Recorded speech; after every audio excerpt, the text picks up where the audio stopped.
പലരും നേരിടുന്ന ഒരു പ്രധാനപ്പെട്ട പ്രശ്നമാണ്. വളരെ ആക്റ്റീവായിട്ട് ഉറങ്ങി എഴുന്നേൽക്കണം എന്നൊക്കെ ആഗ്രഹിക്കും. പക്ഷേ രാവിലെ ഉറങ്ങി എഴുന്നേറ്റ് കഴിഞ്ഞ് തുമ്മൽ സ്റ്റാർട്ട് ചെയ്തതോടുകൂടി ഫുൾ ടയേർഡായിരിക്കും.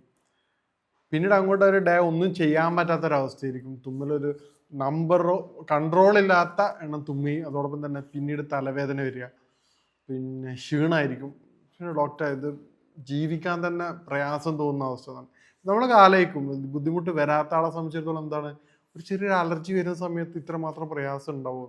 നിങ്ങളെ ലൈഫിൽ പനി വരുന്ന സമയത്ത് അല്ല ജലദോഷം വന്ന സമയത്ത് തുമ്മൽ വന്നിരുന്നു നിങ്ങൾക്ക് എത്രമാത്രം പ്രയാസം ഉണ്ടായിരുന്നു. നമ്മൾ ആ സമയത്ത് ലീവ് എടുത്ത് വീട്ടിലിരിക്കുന്നതുകൊണ്ട് നമുക്കെന്തുണ്ടാവില്ല, കൃത്യമായിട്ട് പ്രശ്നം ഉണ്ടാവില്ല. മറിച്ച് നിങ്ങളൊരു ലീവ് ഇല്ലാതെ നിങ്ങൾക്ക് എമർജൻസി ആയിട്ട് ഡ്യൂട്ടി ചെയ്യേണ്ട ഒരു അവസ്ഥ വരികയാണെങ്കിൽ നിങ്ങളൊന്ന് ആലോചിച്ച് നോക്കിയേ. നിങ്ങൾ തുമ്മുന്ന സമയത്ത് തൊട്ടടുത്ത ഒരാളുണ്ടെങ്കിൽ എത്രത്തോളം ബുദ്ധിമുട്ട് അയാൾക്കുണ്ടാവും. അപ്പോൾ നിങ്ങൾ എത്രത്തോളം കെയർ ചെയ്യേണ്ടി വരും. ഈ ഡ്രൈവ് ചെയ്യുന്ന സമയത്താണെന്ന് ആലോചിച്ച് നോക്കിയേ, എത്രമാത്രം പ്രഷറോടുകൂടിയാണ് നിങ്ങൾ ഡ്രൈവ് ചെയ്യാൻ.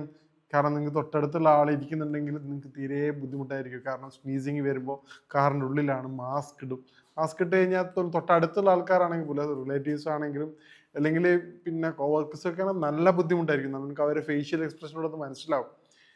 ഇതേ അവസ്ഥ ഒരു PROന് സ്ഥിരമായിട്ട് സംഭവിക്കുന്നതാണെങ്കിലോ, ആ പേഷ്യൻസ് അങ്ങനെയായിരുന്നു. അവർ സ്ഥിരമായിട്ട് PRO ആണ്, അതായത് ഫ്രണ്ട് പബ്ലിക് റിലേഷൻ ഓഫീസറാണ്, അവരാണ് എല്ലാവരും കാര്യങ്ങൾ ചോദിക്കുക. പക്ഷേ ഈ പറഞ്ഞ ബുദ്ധിമുട്ട് സ്നീസിങ് തുമ്മലുള്ളപ്പോൾ അവരടുത്ത് വരുമ്പോൾ ആൾക്കാർക്ക് ഭയങ്കര ബുദ്ധിമുട്ട്. ഡോക്ടർ എനിക്ക് എൻ്റെ ജോലി നഷ്ടപ്പെടും എന്നുള്ള ഭയം. ജോലി മാത്രമാണ് പ്രശ്നം, അല്ല ഡോക്ടർ, ലൈഫ് തന്നെ മടുത്തിട്ടുള്ളത്. കാരണം എന്താണ്, വീട്ടിൽ ബുദ്ധിമുട്ടാണ്, ഭർത്താവ് കളിയാക്കുകയാണ്, അല്ലെങ്കിൽ മക്കളെ മുന്നിൽ അതിനും ബുദ്ധിമുട്ടാണ്, യാത്ര ചെയ്യാൻ പറ്റുന്നില്ല, ബൈക്കാണെങ്കിലും ബസ്സിലാണെങ്കിലും ഒരു തരത്തിൽ, കാരണം ആൾക്കാർ നോക്കുകയാണ്. അപ്പം ഇത് നമുക്ക് കാണുമ്പോൾ അല്ലെ കേൾക്കുമ്പോൾ സിമ്പിൾ ആയിട്ടുള്ള കാര്യമാണ്. പക്ഷേ ഇത് അനുഭവിക്കുന്നവരെ സംബന്ധിച്ചിടത്തോളം ഇതിൽ പരം ബുദ്ധിമുട്ടുണ്ടാക്കുന്ന അസുഖം വേറെ ഇല്ല. അപ്പം ഇന്ന് നമ്മൾ സംസാരിക്കാൻ പോകുന്ന വിഷയം എങ്ങനെ നമുക്ക് അലർജിയുടെ ബുദ്ധിമുട്ടുകൾ പൂർണ്ണമായിട്ട് മാറ്റിയെടുക്കാം എന്നാണ്. ഞാൻ doctor Syed Mohsin, chief physician, global Unani hospital.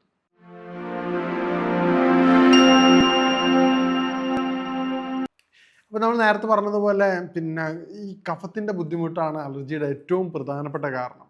ഈ അലർജി ചെയ്യണം എന്താണെന്ന് പറഞ്ഞു കഴിഞ്ഞാൽ ബോഡിയുടെ മെക്കാനിസമാണ്. ബോഡി എന്ത് ചെയ്യാണ്, നമ്മുടെ ഫോറിൻ ബോഡീസ് അല്ലെ പുറത്തുനിന്നുള്ള എന്തെങ്കിലും ഒരു അക്രമി ഉള്ളിലേക്ക് കയറി കഴിഞ്ഞാൽ അതിനെ പിടിച്ച് പുറന്തള്ളാൻ വേണ്ടിയിട്ടുള്ള ഒരു മെക്കാനിസമാണ് ഈ പറഞ്ഞ അലർജി.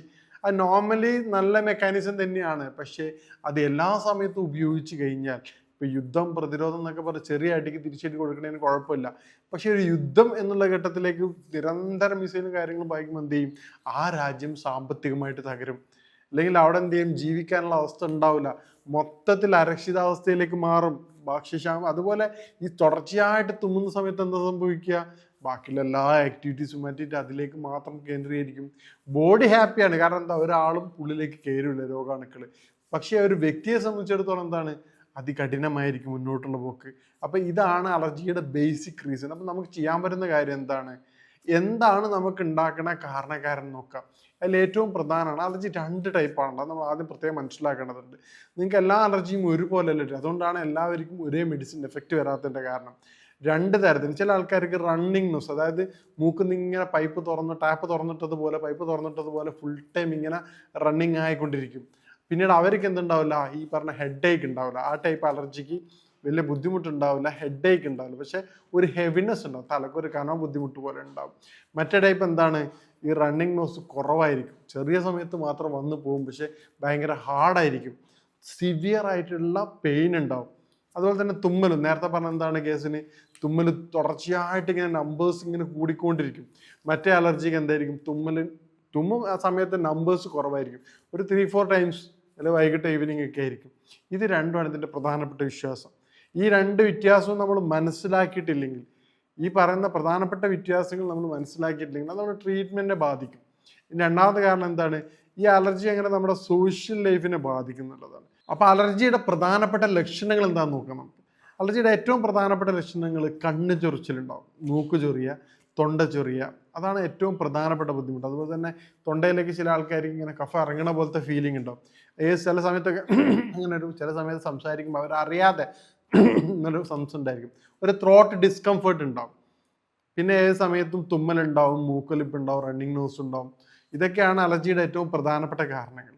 ഇനി ഒരു അലർജി ഈ പറഞ്ഞ ബുദ്ധിമുട്ട് എങ്ങനെയാണ് ഒരു വ്യക്തിയെ ജീവിതത്തെ ബാധിക്കുന്നത്? അത് നമ്മളിപ്പോൾ ബോഡിയിൽ നോക്കുകയാണെങ്കിൽ, ഹെൽത്തിൽ നോക്കുകയാണെങ്കിൽ പ്രധാനമായിട്ടും ഈ റിപ്പീറ്റ് റെസ്പിറേറ്ററി ട്രാക്ക് ഇൻഫെക്ഷൻസ് ആണ്. ഉദാഹരണത്തിന് സൈനസൈറ്റിസിൻ്റെ ബുദ്ധിമുട്ടായിരിക്കും, ഈ പറഞ്ഞ നേസൽ ഡിസ്ചാർജ് ഉണ്ടാവും, പിന്നെ റണ്ണിങ് നോസ്, പിന്നെ നല്ല ബുദ്ധിമുട്ടുകളായിട്ട് തുടർച്ചയായിട്ടുള്ള അറ്റാക്ക്. ഈവൻ പിന്നീട് സെക്കൻഡ് എന്താ വരിക, അത് ചെറുതായിട്ട് കോംപ്ലിക്കേഷൻ ആയിട്ട് ബാഡ് ബ്രീത്തിലേക്ക് പോകും, ഡിഫിക്കൽട്ട് ഇൻ ബ്രീത്തിങ്, അതായത് ആസ്മയിലേക്ക് പോകും. അലർജിക് ആസ്മ എന്നുള്ളതിൻ്റെ പ്രധാനപ്പെട്ട വില്ലനാണ്. ചുമ വരിക, പിന്നീട് ശ്വാസം കിട്ടാത്തൊരവസ്ഥ, അത് അലർജിയുടെ ഏറ്റവും പ്രധാനപ്പെട്ട കോംപ്ലിക്കേഷനാണ്. ലൈവായിട്ട് നിൽക്കുന്ന സാധനമാണ് ബാഡ് ബ്രീത്ത്. ബാഡ് ബ്രീത്ത് ഉള്ള ഒരു മെജോറിറ്റിയിൽ 30 to 45% കേസുകൾ നോക്കുമ്പോഴും അതിൽ ഈ പറഞ്ഞ കഫത്തിൻ്റെ ബുദ്ധിമുട്ട് പ്രധാനപ്പെട്ട ഒരു കാരണമാണ്. ഈ പറഞ്ഞ കഫത്തിൻ്റെ ബുദ്ധിമുട്ട് മാറ്റുമ്പോൾ തന്നെ പേഷ്യൻസിൻ്റെ ആ ബുദ്ധിമുട്ട് മാറുകയാണ്. അപ്പോൾ അവരിങ്ങനെ പറയും, ഡോക്ടർ ഞങ്ങൾ ഒരുപാട് പേഷ്യൻസിൻ്റെ അടുത്ത് പോയി, പല്ല് ക്ലീൻ ചെയ്ത്, തൊണ്ട ക്ലീൻ ചെയ്തു, എല്ലാവിധ ടെസ്റ്റുകളും കാര്യങ്ങളൊക്കെ ചെയ്തു, പക്ഷേ ഈ പറഞ്ഞ ബാഡ് ബ്രീത്ത് മാറിയിട്ടില്ല. അപ്പോൾ അവർ ഹിസ്റ്ററി എടുത്ത് നോക്കുമ്പോൾ എന്തായിരിക്കും, കഫിൻ്റെ ബുദ്ധിമുട്ടുണ്ടാവും. അപ്പോൾ അവർ ചോദിക്കുമ്പോൾ ഡോക്ടർ കഫത്തിൻ്റെ ബുദ്ധിമുട്ടൊന്നുമില്ല. അപ്പോൾ നമ്മൾ വിശദമായിട്ട് സംസാരിക്കേണ്ട കാരണം ഡോക്ടർ ഈ പറഞ്ഞ ചില സമയത്ത് ഈ പറഞ്ഞ ത്രോട്ടിൻ്റെ ഡിസ്കംഫർട്ട് ഉണ്ടെന്ന് പറയും.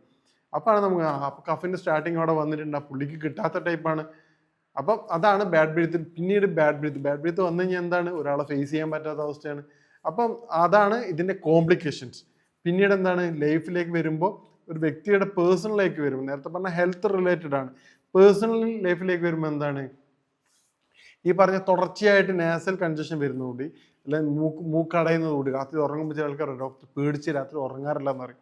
അപ്പോൾ ഈ നാസൽ ബ്ലോക്ക് വരുന്നതോടുകൂടി എന്താവും, ഉറക്ക് പ്രോപ്പർ ആവില്ല.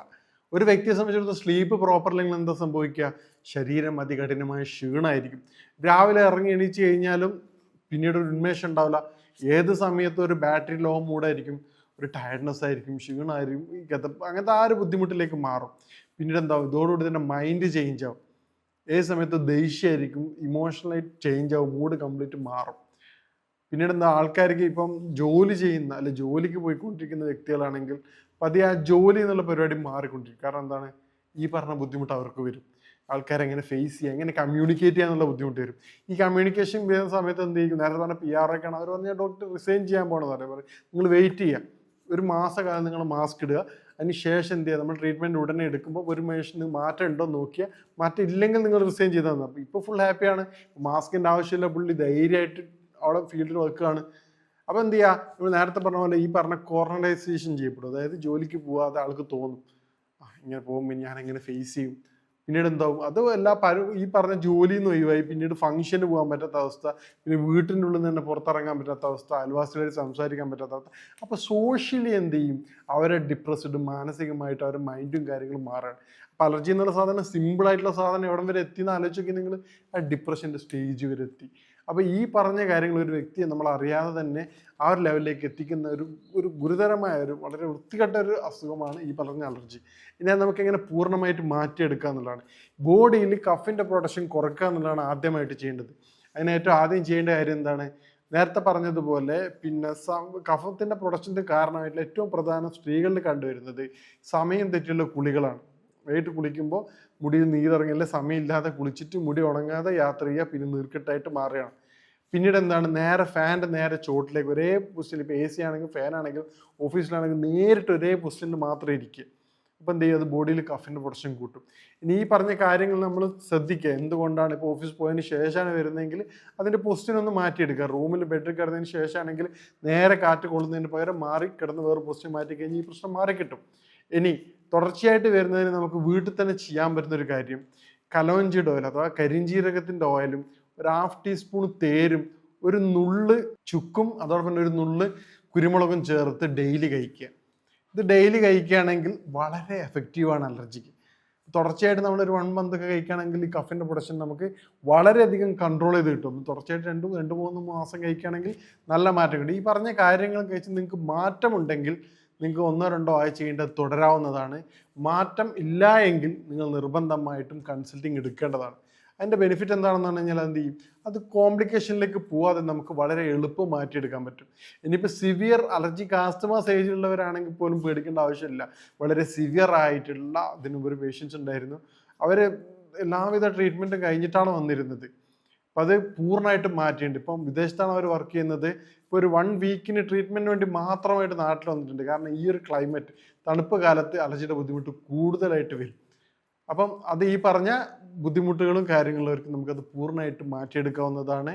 ഇനി മേൽ പറഞ്ഞ കാര്യങ്ങൾ, ഇത് അലർജി വരാതെ എന്തുകൊണ്ടാണ് വരുന്നത് എന്നുള്ള കാര്യങ്ങൾ കണ്ടെത്തി മാറ്റി നിർത്തുകയാണെങ്കിൽ നിങ്ങളുടെ അലർജി നിങ്ങൾക്ക് തന്നെ പൂർണ്ണമായിട്ടും മാറ്റിയെടുക്കാവുന്നതാണ്. ഇനി അലർജിയുമായിട്ട് ബന്ധപ്പെട്ട സംശയങ്ങൾക്കും കൺസൾട്ടേഷനും ഈ നമ്പറിൽ ബന്ധപ്പെടാവുന്നതാണ്. ഇനി മറ്റൊരു ഹെൽത്ത് വിഷയമായിട്ട് കാണാം. ബൈ.